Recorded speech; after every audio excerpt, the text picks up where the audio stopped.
and welcome to the Music Lens podcast with me, Alex Allegra. And Katie Fee. Okay, so what do we have today? Oh, we're just jumping right in. Well, okay. I just didn't really have anything to say, so I didn't know where we wanted to start. The thought process last time was I had like extra stuff just in case we needed to fill time, and our topic this week is basically one of those because we realized it could be a whole episode for itself. So, if y'all have been paying attention to news lately, AI artists are becoming a thing, unfortunately. And so... Well, I saw it started in, like, the movies, like, the actors. Right, and then that caused a big upstart because they were like, absolutely not. But then, like, the AI artist thing has also been, like, a thing. I mean, we even talked about it a little bit, like, on TikTok side of things, of, like, little things that were popping up of, like, AI made this country song and AI made pop songs and stuff like that. I mean, at the end of the day, I think that we both kind of agree that this isn't going to amount to anything from the aspect that nobody, I think, wants it. Like, I think any artist is going to fight against it. And I think any artist, like, AI's not, well... I say AI can't go on tour and stuff like that. And holograms are a thing. But I was going to say the hologram thing is a thing. I'm hoping it's not going to be a thing. Yeah. I hope it doesn't get to that point. But, like, why would you want to? Like, it has to be, like, programmed completely. Like, it's not going to be a unique experience. Fun. I mean, I guess I haven't, like, looked into back when, was it Michael Jackson that they're doing, like, hologram shows or something? Yeah, they did like, on some cruises. I don't know how successful that was. And I never heard anything after, because it was him and Whitney Houston that they had on, like, some cruise ships. But obviously, we're not hearing of those shows now. Right. And they were right before COVID. And I want to say, like, back before, like, when that technology was starting to be a thing that...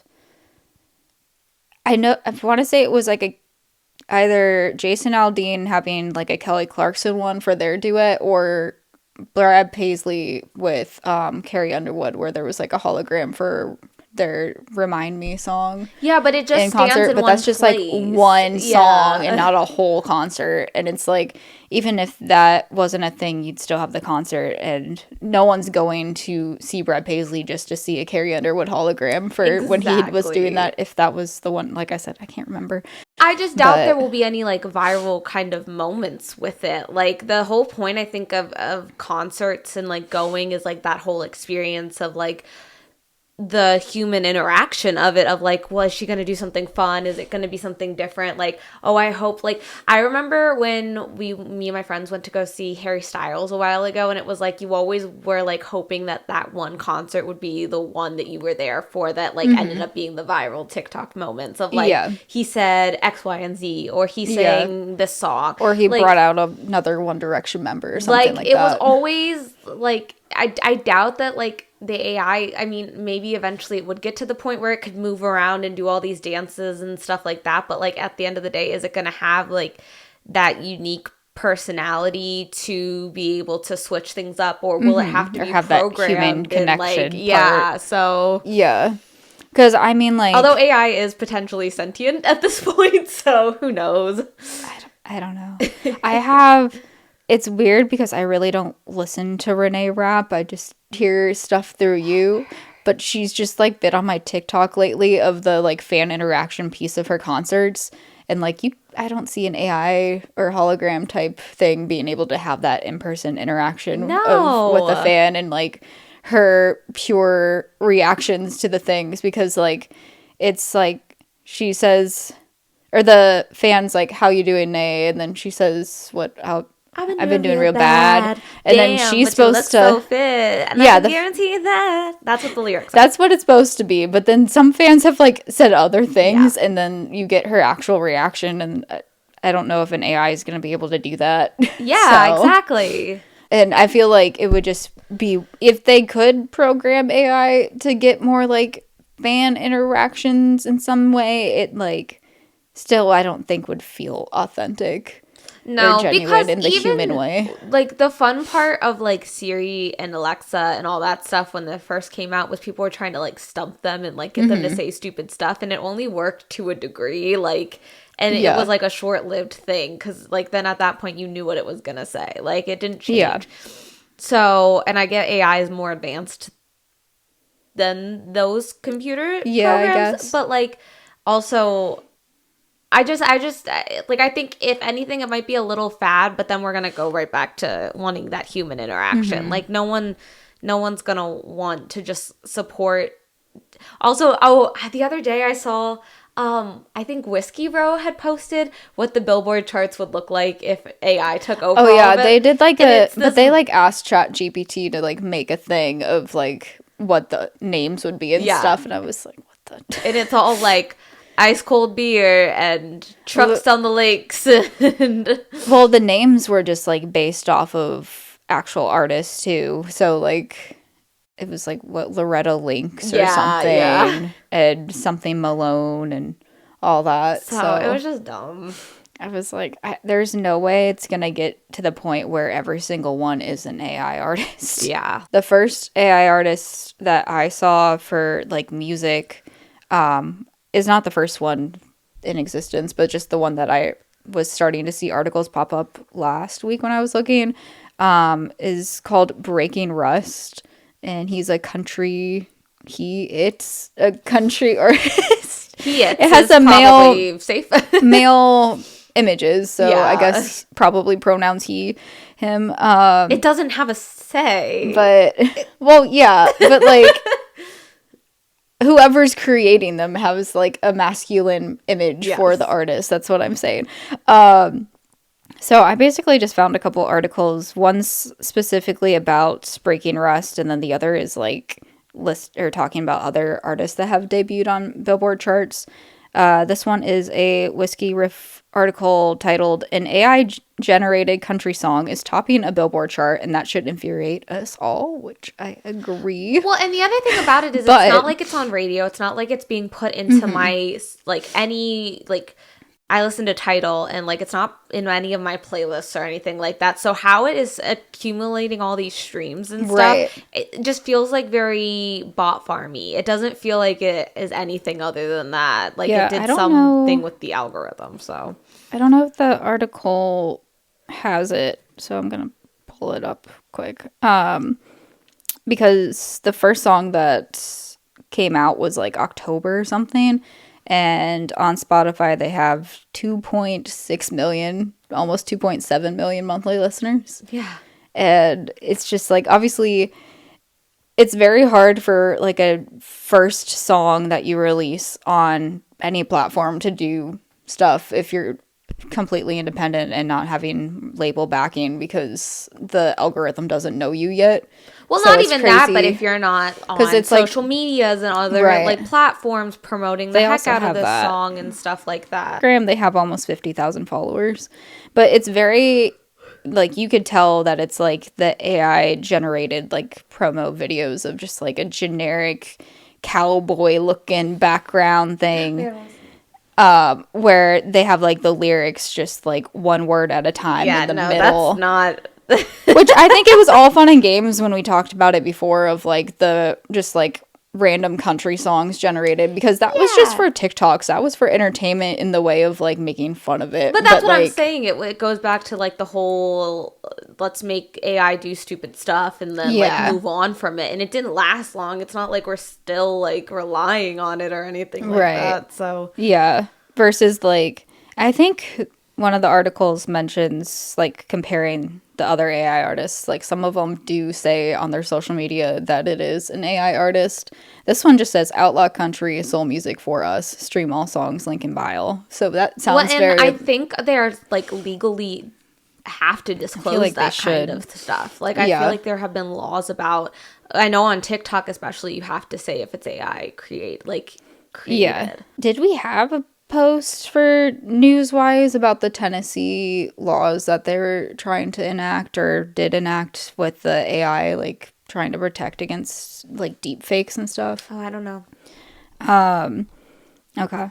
I feel like we might have mentioned it before, but that was like last year or something. So that was a while ago, because the article also mentions about how plenty of artists have spoken out against AI generated songs that attempt to copy their own voices, with Tennessee even passing legislation to prevent the spread of these deep fakes. Okay, so that's more of the like intellectual property of like your own personality, image, all that stuff, for like trying to copy a specific person, I guess. Breaking Rust, AI country artist, is topping a Billboard country chart.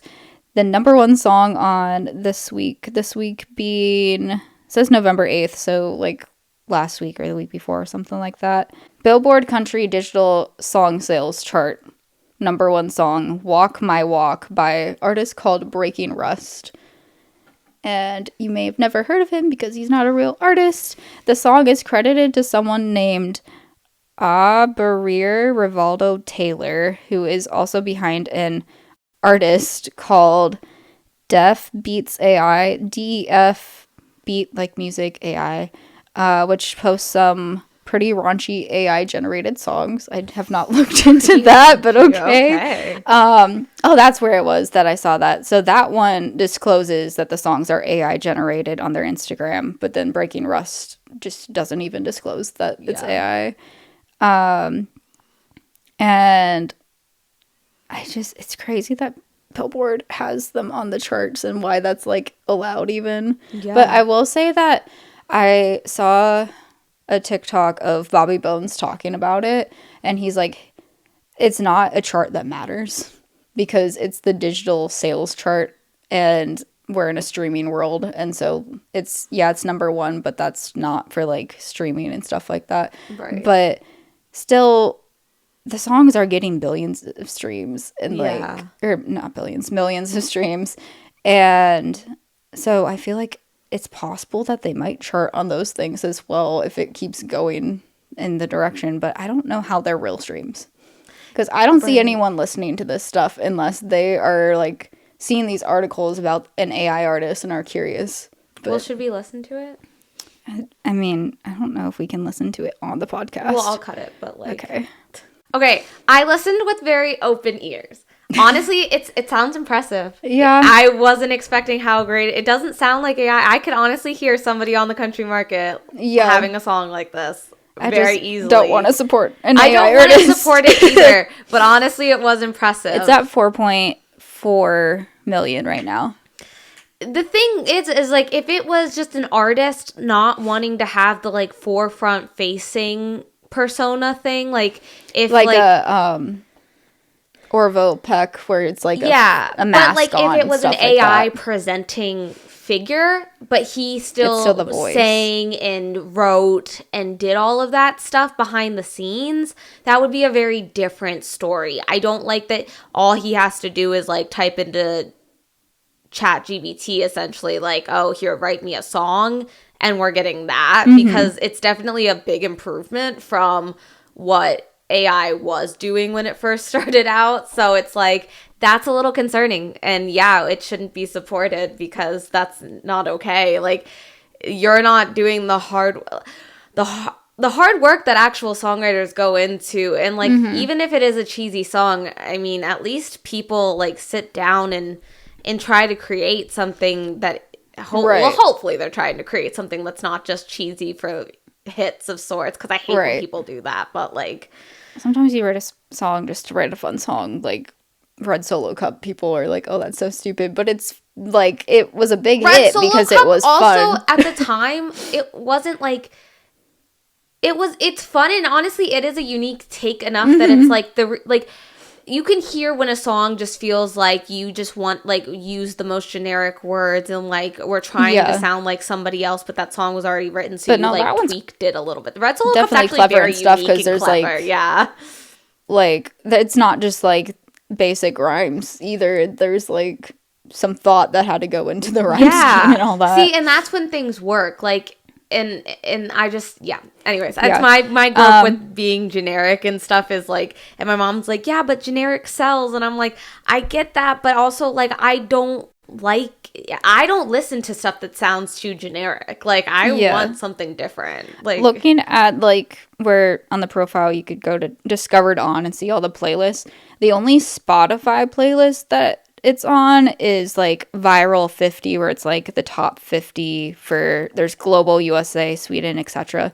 But like it's not on like a hot country playlist or any of those. Like, right. So how is it getting? So there's no way that unless it's like a bot farm kind of thing, because it's in an algorithmic situation. All these other ones, there is no way that it is getting any kind of like actual human to listen to these on regular rotation. Yeah, it's just user generated playlists, and I'm like, this playlist literally is 2 of the songs, so they probably were like, because I'm pretty sure streams don't count if you just play the same song on repeat over and over again. You have to have a song in between or something like that to get them to count, because they want to avoid people purposely like hitting play, hitting it on repeat, and then muting your phone and just letting it play to try and boost streams. So I feel like if there's 2 songs on this playlist, it's just trying to do that without having it flagged. But there's 1,630 saves for this playlist too, so I don't know. How, though? Yeah, because then it's also saying, like, for comparison, and Whiskey Riff likes to...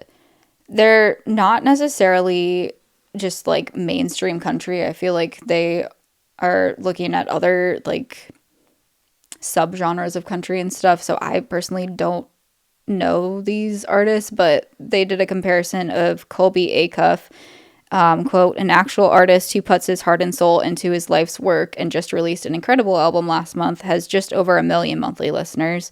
Charlie Crockett, who releases new music at such a rapid pace that even a computer couldn't keep up, has only 1.4 million monthly listeners. Somehow, this AI-generated slop is getting more listeners than either of these guys, and that's infuriating. And they have 2 songs, like... Well, they have more than that. Okay. That playlist had 2 of them. There's, like, an EP out and stuff like that, so they just put out a bunch within a month, too, which usually doesn't happen for artists unless they're, like...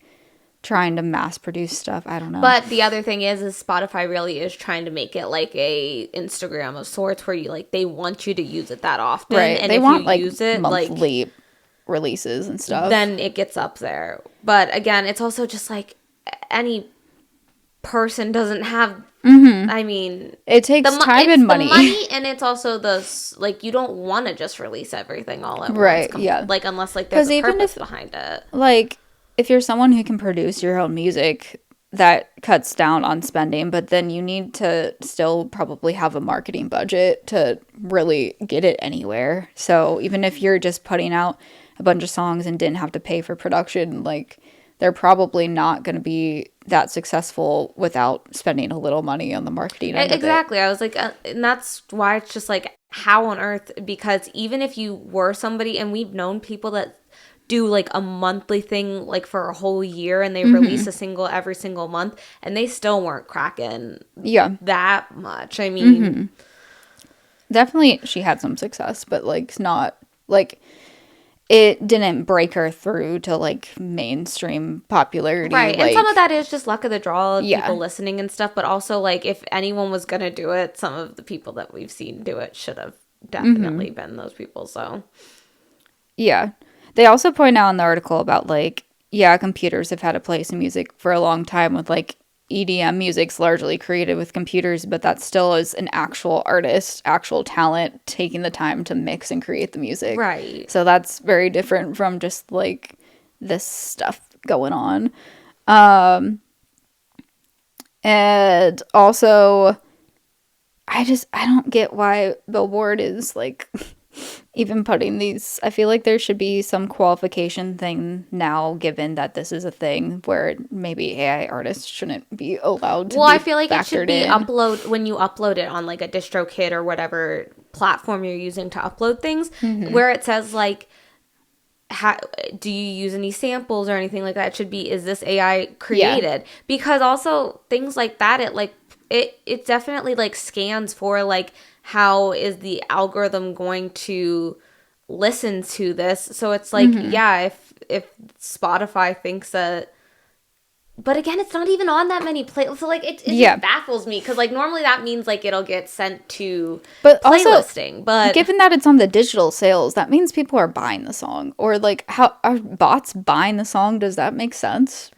But I don't know of anybody that's really buying things anyways. Yeah. Like human people that are buying. Like, that's why it feels like, is it bot farms that are just buying the song then? If they want to support the artists, people still buy songs for, like, artists that they're really big fans of. So why are they buying an AI song? Yeah, and, like, why exactly? Because the next thing on here is, they say another issue is that these AI generated songs are taking attention and money away from actual songwriters and artists. Ella Langley is directly behind Breaking Rust at number 2 on the Billboard Country Digital Song Sales chart with her latest single, Choosing Texas, meaning that she would have the top song on the chart if it weren't for some AI generated slop that Why did they say slop I so don't many know. times? That the writer of the article suspects is being boosted by fake streams and followers. And they say they don't have evidence for that, but it's just like, I don't see how it's that successful any other way. Unfortunately going to, but there are some people that will, I think at least I've seen that there are companies that if you pay them, they will like buy the song a whole bunch. Like, there are some like scammy things like that out there. But I know Spotify went through and like took down a bunch of songs that had fake streams, so it's like, if you're gonna do that, you might get stuff taken down. Even if you didn't, because it happened to one of our friends. Yep, because that wasn't fake. Or if it was fake streams, it wasn't like he paid for them. It was someone else doing it, which is a whole thing too of like, it's not necessarily the artist doing it. Someone might be trying to boost their song and have like meaningful intentions, but then it like actually ends up hurting them because it gets taken down because of like false streams or whatever. What if you just really love the song and you do just keep it on loop? Like, because or you're not trying to do it for stream purposes. Like when I'm trying to like practice fiddle, I have Amarillo by Morning on repeat because I'm just like playing through it. Yeah, and so I'm like, is that how do they see that? Yeah. Because I'm just trying to learn fiddle. I'm not trying to, like, boost streams of a song that's how old. I think George Strait has enough streams. I'm not trying to help him out. Yeah. Well, I think they probably crack down more on, like, the small artists. Like, if you only have, like, 25 monthly listeners and your songs are getting... But then people are doing it for Taylor because they're trying to get Cruel Summer to go number 1. So they were, like, putting Cruel Summer on playlists and being like, don't just stream... That's, I think, when I first heard, don't just stream the song on repeat. You need to have it on a playlist with other stuff. Well, remember... We did that with Reputation because we were trying to get tickets, and if you streamed certain things, with the YouTube videos, that was like I don't know what service she was using for that, where you got like points and stuff, but it was watching music videos and her like ads and stuff. And Katie used to just pop it on in the background in her phone so that we got tickets real fast. I got really high up on the list. We got really high up. I had online classes 2 or I don't even remember. I think it was in person Tuesday, Thursday, online Monday, Wednesday, Friday. So there's this was still early. This was freshman year. This was before. I was like sitting at my desk in our dorm, like doing an online class, but then having another tab where just on mute would play the videos. So I would just have to like toggle over to like play the next one every once in a while. So, but that's different. That wasn't me trying to boost her views. That was just me trying to get tickets. In her head, it was. She was like, how do I get people to do my shit? I mean, there's a whole website for that stuff, too. I think is it TuneSpeak that does that? Oh, okay. Because I used to do that for other things, too. Yeah. It's like there's giveaways and things that you can enter.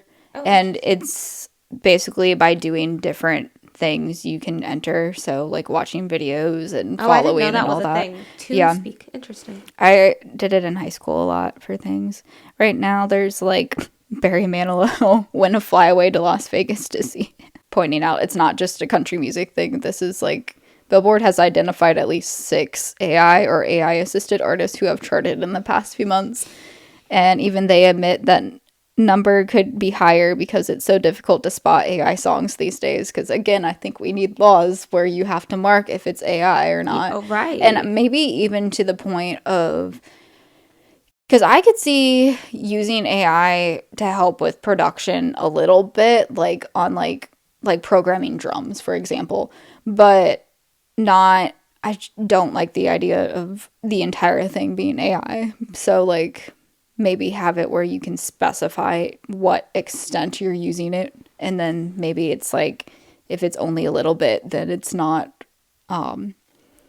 there's not like consequences, I guess, of like you can still be factored in for things. But yeah. Right. It also points out like not only artists should be infuriated, but fans should be upset too, because the more that the industry is rewarding AI, the more we could potentially see like less incentive for actual artists to create music the old fashioned way by like actually creating it themselves. So it's gonna kind of, I feel like it might make things more generic and not encourage people to think creatively and think outside the box and stuff, if it's like, why even bother? Right. Well, I mean, we're already seeing that in like schools and stuff like that, and they had to shut that down really fast. Like, also, being lazy isn't rewarding. Like, it really isn't. Like, getting out of doing things and like not using your brain is not that rewarding, people. Yeah. Like, this one is a Billboard article saying like how many AI artists have debuted on Billboard's charts. And I guess the first one was, that'd be Xania? Xania, Monet. Yeah, probably. It was the first AI-powered artist to debut on an Airplay chart this week. Okay, so Airplay is different because that one's a bigger deal than like a sales one. Yeah. And won a several oh my god, AI-driven acts to chart over the past 2 months. And this article was November. So Xania Monet, created by Jones using the AI platform Suno, which we've mentioned before for like having some legal stuff going on with like them using artists' music and stuff without permission to train their AI. Monet's blend of gospel and R&B has made her perhaps the most visible AI artist to date. Jones writes about 90% of Monet's lyrics herself, with the rest inspired by stories from her friends and community. Okay, so there's still writing of lyrics.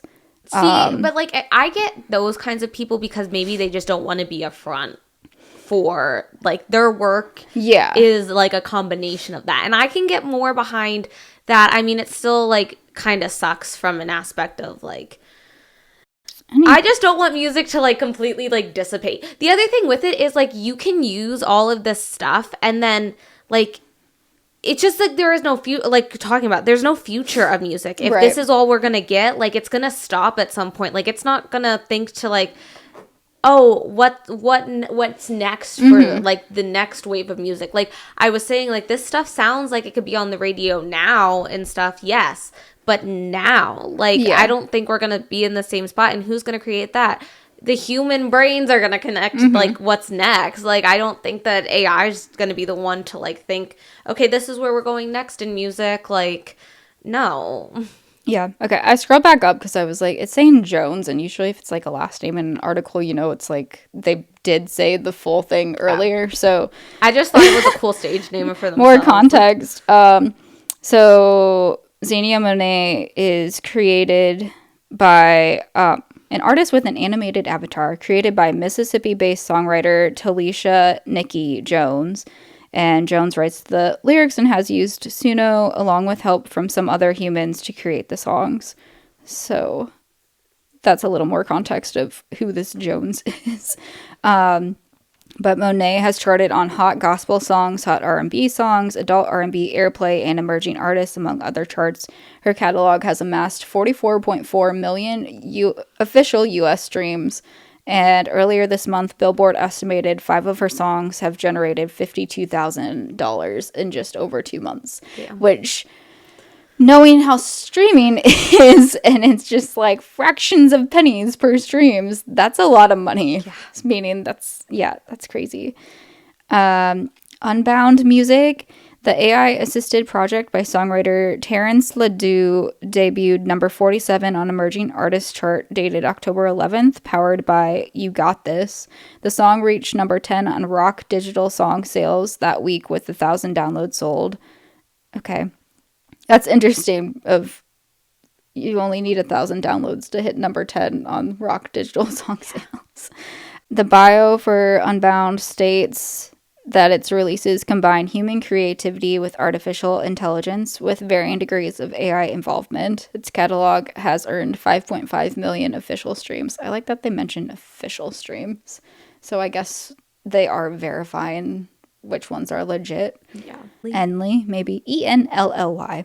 The second L throws me off. The AI-assisted project by songwriter Thong Viet debuted at number 44 on Emerging Artist chart. Lots of Emerging Artist charts ones. Dated October 18th, thanks largely to Through My Soul. Song debuted at number 15 on Rock Digital Song Sales that week with 1,000 downloads sold. And the artist bio says, an independent blues artist with music blends acoustic music, production, recording, and AI-powered creativity. And catalog has 5.3 million official streams. There's also a Kane Walker is another country one. And the songs are credited to Dallas Little. So I like that there's actual people credited to the songs, at least, of... Maybe there's a little help with the lyricism and stuff and not completely AI. Yeah. But or maybe it's just help with the production of it. Like, that's what the only thing I could see myself doing, to be completely honest, is I really want to be somebody who produces my own stuff. But, like, I get very stuck very easily on it, and I'm trying, but it's not working because I want to save money, but also like I want to collaborate with. So I'm like trying to do it so that maybe I could have some demos to at least start putting out and teasing songs, so that when I'm ready to go in the studio, it costs a little less. I still get to support my friends and stuff, but also like then it's just ready to go. And I have a very specific sound that I want in a lot of these songs, but also again, we've talked about how sometimes going to the studio gets you out of your own little comfort box, and then you end up with a song that's 10 times better than the one that you thought you were going to get because you had a second perspective of things, whereas AI is just going to give you exactly what you pictured, which may be great too, but also like you're losing that extra sense of something else you know, that could be created with another person's perspective, where because like AI is just going to give you the perspective of like what you're putting into it. I mean, obviously it does give you some like good feedback and help, but like it's still only going to like limit, I think, the creative process of all of this. So I could see myself maybe getting to a point where like it's good, it just needs to be like finalized and finished. So maybe I like just assist it with like the finishing touches of something. It's the whole list. So there's like a handful, but thankfully there's not like too many yet, and I hope it stays small. Personally. I mean, it's still a lot just for it already, but it's still crazy that there's that many AI artists, and I feel like the fact that they're charting could encourage other people to try their hand at it, just to try and like make money. That's why I'm sitting here thinking like maybe this is the way I get my music off the ground, is a little touch of AI, and then it's much better. I don't know, but I feel like some people might see it as like a money grab thing where they can just like make a fake artist and throw stuff out there, and then if it charts then they're getting money from it, but they don't have to actually put all the work in that you usually have to be an artist. Yeah, for sure. So yeah, but I think that's really all I had for that. Yeah, well, what do you guys think? Do you think we should be encouraging these? Would you like disclosures about it? I certainly would like a disclosure about it.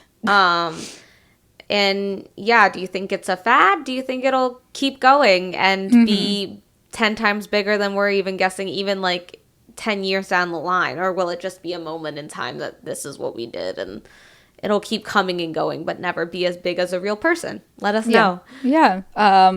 You could comment those thoughts on our socials at the Music Lens Podcast, or you can email us if you have like more in-depth thoughts. An email is probably going to give you more space to do that. So that would be at the Music Lens Podcast at gmail.com. You can follow Alex at Alex Lilliger Music on all the things, and you can follow me at Katie Fee Music on all the things. And we will see you next time. Bye.